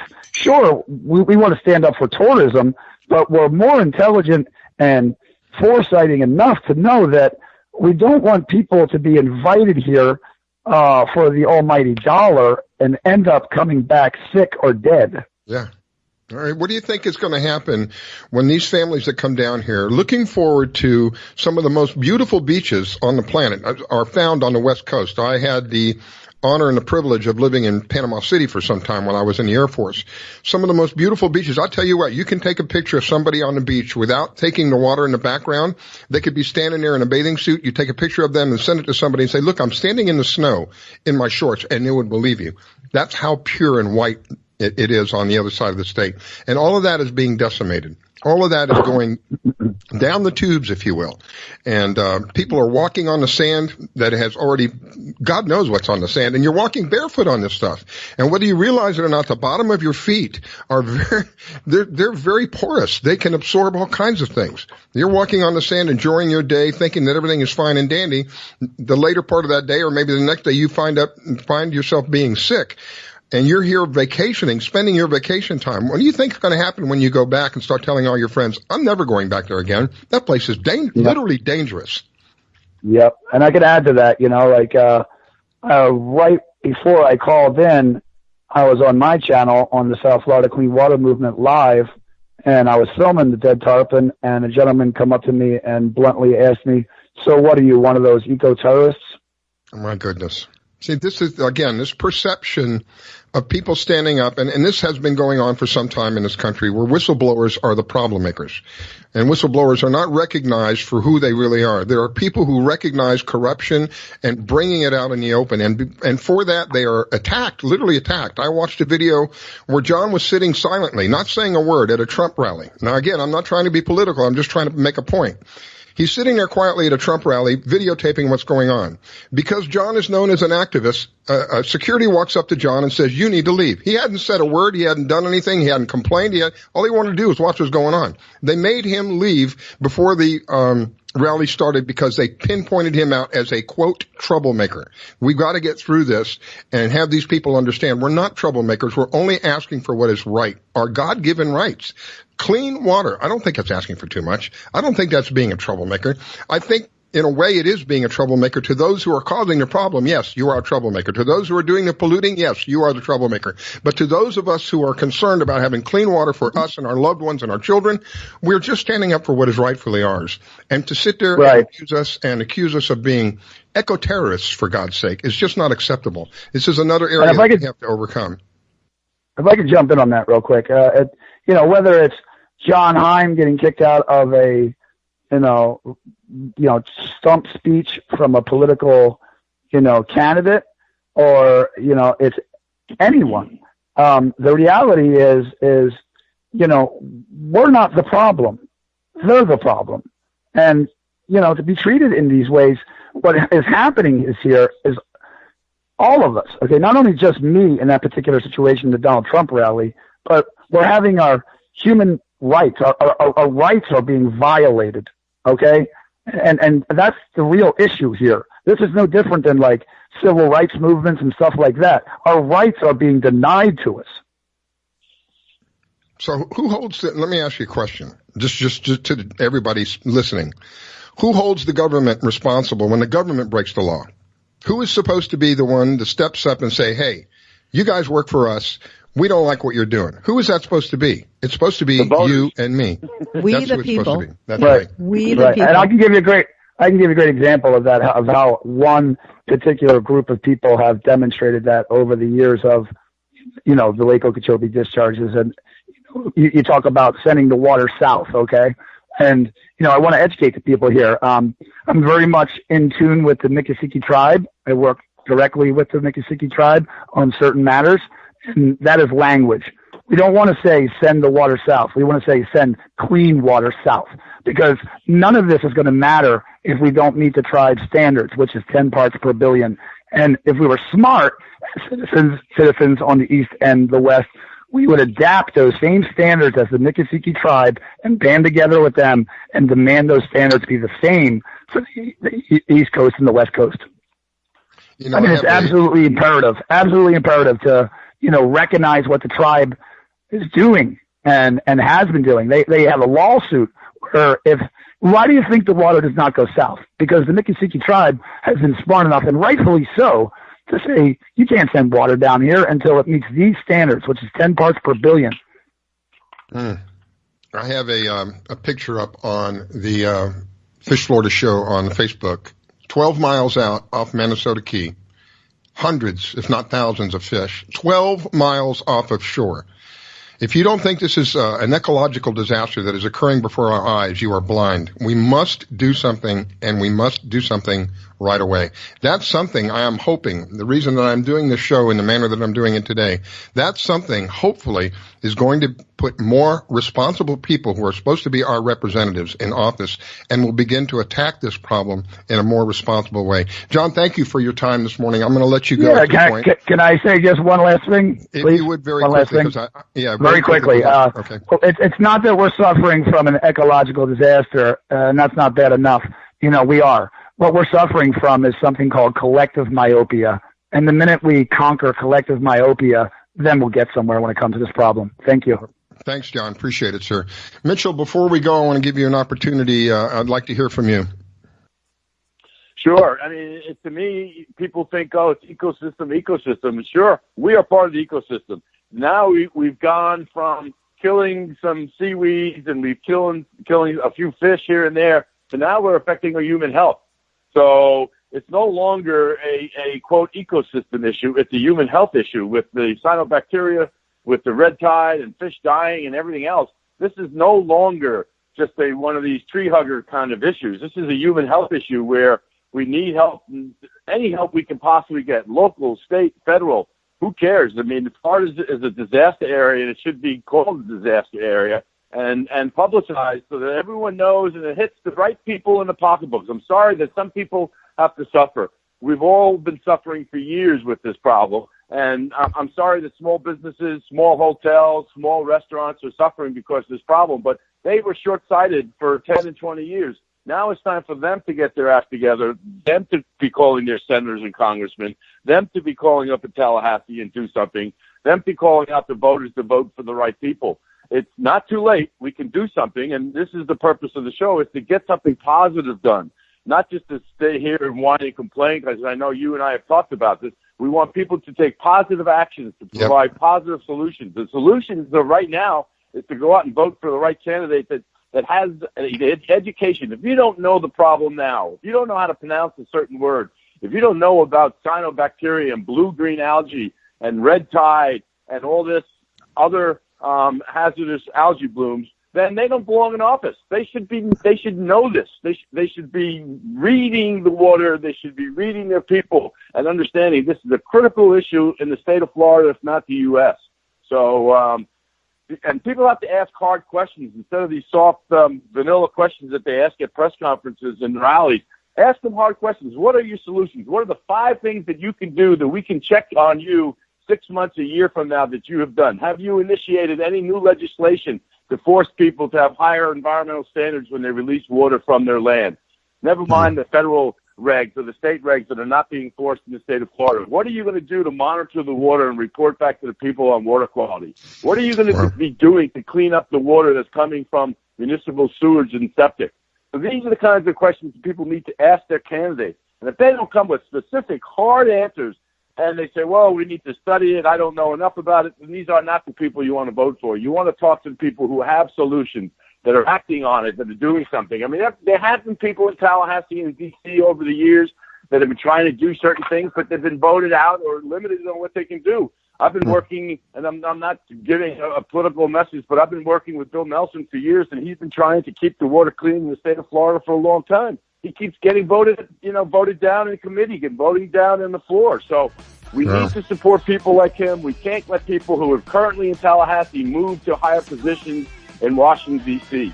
Make it worse. Just make it worse. And that's how I feel. And I know this is the end of the program, but I think we can all do something positive by educating ourselves, educating your neighbors, and voting the right way come the elections. Thank you, Mitchell. We're completely out of time. Pam, one last word from Pam before we go. Just get out and vote right. Amen. Thank you for tuning in, ladies and gentlemen. If you missed the show today, we will be replaying at 3 p.m. today and 4 a.m. in the morning. Fish Florida Show.